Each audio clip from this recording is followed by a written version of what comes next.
Hi అండి. అందరూ ఎలా ఉన్నారు? బాగున్నారా? ఈ రోజుటి కథ విచిత్ర కవలలు.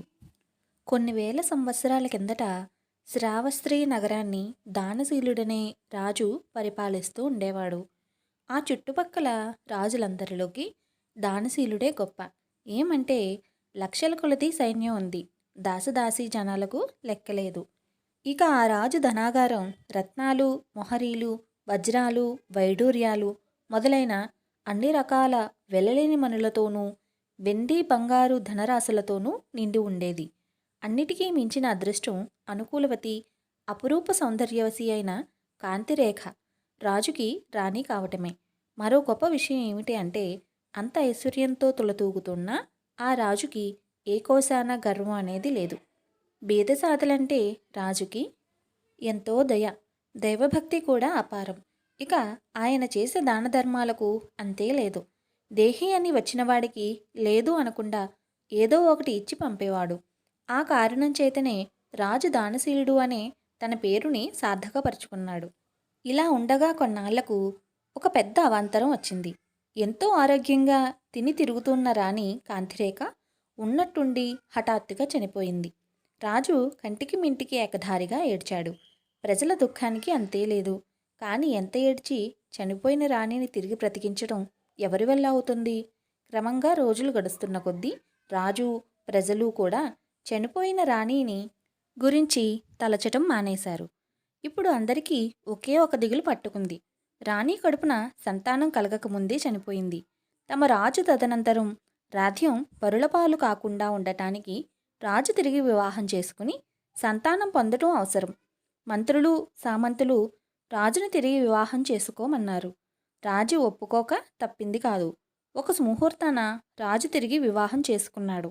కానీ దురదృష్టమేమో కానీ రెండవ భార్య కూడా కొద్ది రోజులకే ఆకస్మికంగా చనిపోయింది.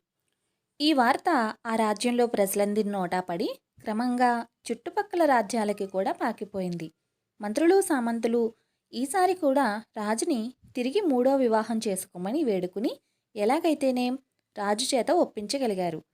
కానీ రాజుకి భార్య అయిన ఇల్లాలు పెళ్ళి అయిన కొద్ది రోజులకెల్లా చనిపోతూ ఉన్నదన్న వార్త విన్న తర్వాత ఏ తండ్రి చూస్తూ చూస్తూ తన బిడ్డని మృత్యుముఖంలోకి పంపటానికి ఒప్పుకోగలడు? రాజవంశీయులు కాదు కదా. కడకు సామాన్య సంసారులు సైతం తమ పిల్లని రాజుకి ఇవ్వటానికి ఒప్పుకోలేదు. అయినా పట్టు విడవకుండా మంత్రులు, సామంతులు దేశం నలుమూలలా ఇంకా వెతుకుతూనే ఉన్నారు. అలా వెతకగా వెతకగా కొన్నాళ్లకు తన కుమార్తెను ఇవ్వటానికి ఒక పేదరాలు ఒప్పుకొన్నది. ఆ పిల్ల బేదవంశంలో పుట్టినప్పటికీ అందచందాలలో ఏ రాజకుమార్తెనూ తీసిపోలేదు. అతిరూప సౌందర్య రాశి అయిన ఆ పిల్లను చూసి మంత్రులు, సామంతులు ఉప్పొంగిపోయారు. వెంటనే ఈ వార్త రాజుకి అందజేశారు. ఒక సామాన్య స్త్రీ ఈసారి తనకు రాణి కాబోతుందని తెలిసినప్పుడు రాజు విచారించలేదు సరికదా. ఎంతో సంతోషించి మంత్రులతో మృత్యుదేవతకి బీదలైనా ఒక్కటే, భాగ్యవంతులైనా ఒక్కటే. ఇంత ఐశ్వర్యంతో తొలతూగుతున్న నా రాణులను రక్షించుకోగలిగానా? బ్రతికే యోగం ఉంటే ఎవ్వరైనా బ్రతుకుతారు. కనుక మీరు చూసి వచ్చిన ఆ స్త్రీని చేసుకోవటానికి నాకు ఎలాంటి అభ్యంతరమూ లేదు అన్నాడు రాజు. ఇది విన్న మంత్రులు ఉత్సాహభరితులైనారు. మరికొద్ది రోజులకల్లా మంచి ముహూర్తాన రాజుకి ఆ పేదరాలి కూతురికి వివాహ ఏర్పాట్లు చేశారు. వివాహం సలక్షణంగా జరిగే వరకు ఎవరికీ గుండె ధైర్యం లేదు. ఎందువలనంటే అంతకుముందు రాజు వివాహం చేసుకున్న రాణీలు కూడా వివాహం అయిన తర్వాత ఒక వారం తిరగకుండానే చనిపోయారు. కానీ ఈసారి అలా జరగలేదు. క్రమంగా రోజులు, నెలలు ఏ అవాంతరమూ లేకుండా గడిచిపోయినాయి. అప్పటికి రాజుకి, మంత్రులకి, ప్రజలకి కొంత ధైర్యం చిక్కింది. నాటి నుంచి ప్రజలు ఈ నాలుగవ భార్య వల్లనైనా మా రాజుకి సంతానం ప్రసాదించు తండ్రి అని దేవుడిని ప్రార్థించసాగారు. వారి ప్రార్థన దేవుడు విన్నాడు కాబోలు. మరో నెలకల్లా రాణి గర్భవతి అయినట్టు వార్త పొక్కింది. ఈ వార్త విన్న ప్రజల సంతోషానికి మేరలేకపోయింది. ఇక రాజు, అతని పరివారం సంగతి చెప్పేదేమిటి?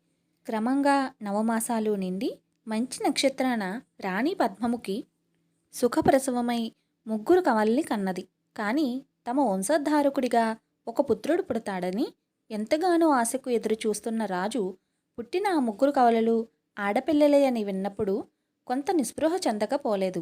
అయినా రాజు తన నిస్పృహ పైకి ఏమాత్రం కనబరచలేదు. నాకు ఆడపిల్లలైనా మగపిల్లలైనా వీళ్ళే అనుకొని మనసు సమాధానపరుచుకున్నాడు. ఏమైతేనేం ఆ ముగ్గురు కవలల్ని రాజు, రాణి ఎంతో అల్లారుముద్దుగా పెంచుకుంటున్నారు. ముగ్గురు పిల్లలకు తల్లిదండ్రులు వరుసన సుహాసిని, సుభాషిణి, సుకేసిని అని నామకరణం చేశారు. క్రమంగా ముగ్గురు పిల్లలు ఆయేటికాయేడు పైబడిన కొద్దీ చక్కటి అందాల భరిణులుగా తయారవుతున్నారు. ఆ పిల్లల చక్కదనాన్ని చూసిన వాళ్ళు ఒక్కొక్క కుమార్తె 10 మంది కుమార్ల పెట్టు అని మెచ్చుకునేవారు. ఇంతటి ఆనందంలోనూ మధ్య మధ్య ఒక చిన్న అవాంతరం వచ్చి రాజుని, రాణిని కంగారు పడుస్తూ ఉండేది. ముగ్గురు పిల్లలలోనూ ఎప్పుడూ ఎవరో ఒకరు ఏదో ఒక అపాయంలో చిక్కుకోవడం, మళ్ళీ ఎలాగో తప్పుకోవడం జరుగుతూ ఉండేది.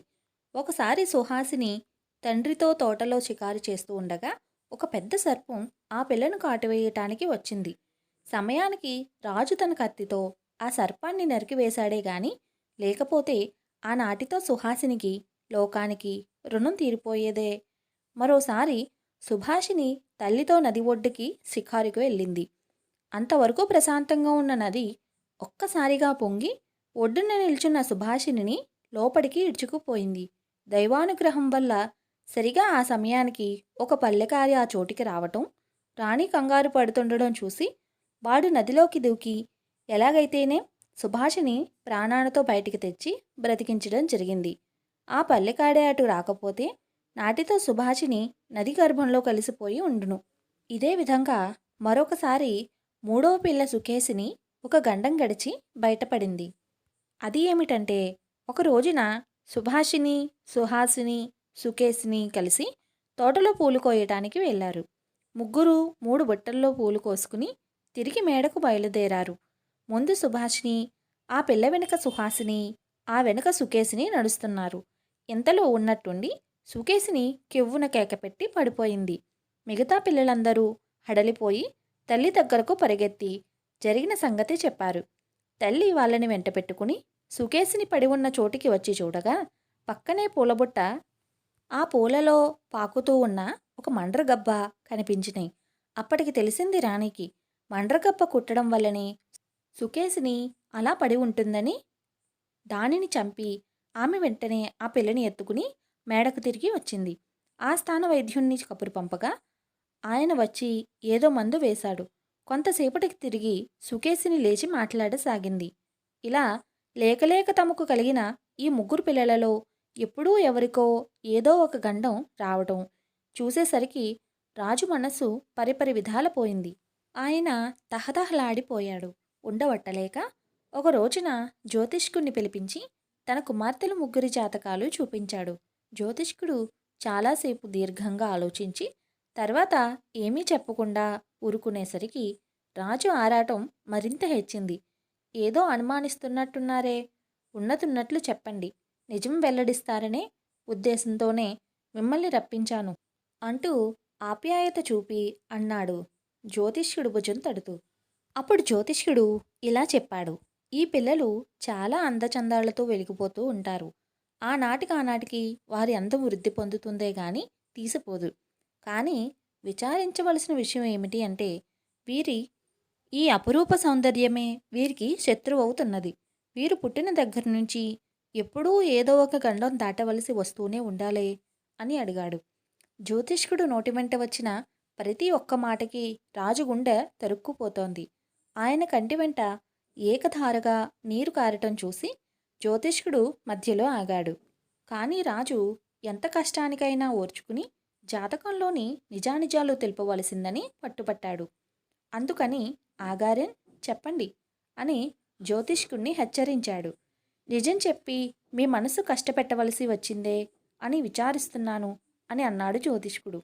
పర్వాలేదు చెప్పండి, నా చిట్టి తల్లుల్ని నా సాయశక్తులా రక్షించుకోవటానికి ప్రయత్నిస్తాను. మీరు మాత్రం ఉన్న సంగతి దాపరింకం లేకుండా చెప్పండి అని దైన్యావస్థలో అడిగాడు రాజు. అప్పుడు జ్యోతిష్కుడు తిరిగి ఇలా చెప్పసాగాడు. మన అమ్మాయిలకు 7 ఏళ్ళు నిండే వరకు దినదిన గండం 100 ఏళ్ల ఆయుష్ అన్నట్టుగానే ఉంటుంది. కానీ ఈ 7 ఏళ్ళు గండాలన్నీ గడిచి బయటపడ్డారంటే ఇక మన అమ్మాయిలకు ఎటువంటి భయమూ లేదు. కనుక 7 ఏళ్ళు నిండే వరకు పిల్లలను కంటికి రెప్పలా కాపాడుకోగలిగితే మనం ధన్యులమే. ఇంతకు మించి జాతకంలో చెప్పదగ్గ విషయం లేదు అని ముగించాడు జ్యోతిష్కుడు. రాజు జ్యోతిష్కుణ్ణి అనేక విధాలు సత్కరించి పంపివేశాడు. తర్వాత రాణి దగ్గరకు వచ్చి జ్యోతిష్కుడు చెప్పిన విషయాలన్నీ చెప్పలేక ఎలాగో మనసు విడిచి చెప్పాడు. వింటూ వింటూ రాణి సృహ తప్పి పడిపోయింది. దాసదాసీలు ఉపచారం చెయ్యగా కొంతసేపటికి రాణికి స్పృహ వచ్చింది. రాజు ఆమెని ఓదారుస్తూ ఉండగా పిల్లల్ని కాపాడుతున్న దాది పరిగెత్తుకుంటూ వచ్చి, మన అమ్మాయిలు 3 స్పృహ తప్పి పడిపోయారమ్మా తోటలో అంటూ గొల్లున ఏడ్చింది. కంగారు పడుతూనే రాణి తోట వైపుకి పరిగెత్తింది. దాది ఆమె వెంట పడింది. ఆస్థాన వైద్యుడికి కబురు పంపారు. రాజు కూడా తోట వైపుకి పరిగెత్తాడు. ఆ పిల్లలకి ఏమైందో రెండో భాగంలో తెలుసుకుందాం. వీడియో నచ్చిందండి? నచ్చితే లైక్ చేసి ఛానల్ను సబ్స్క్రైబ్ చేసుకోండి. Thank you for watching.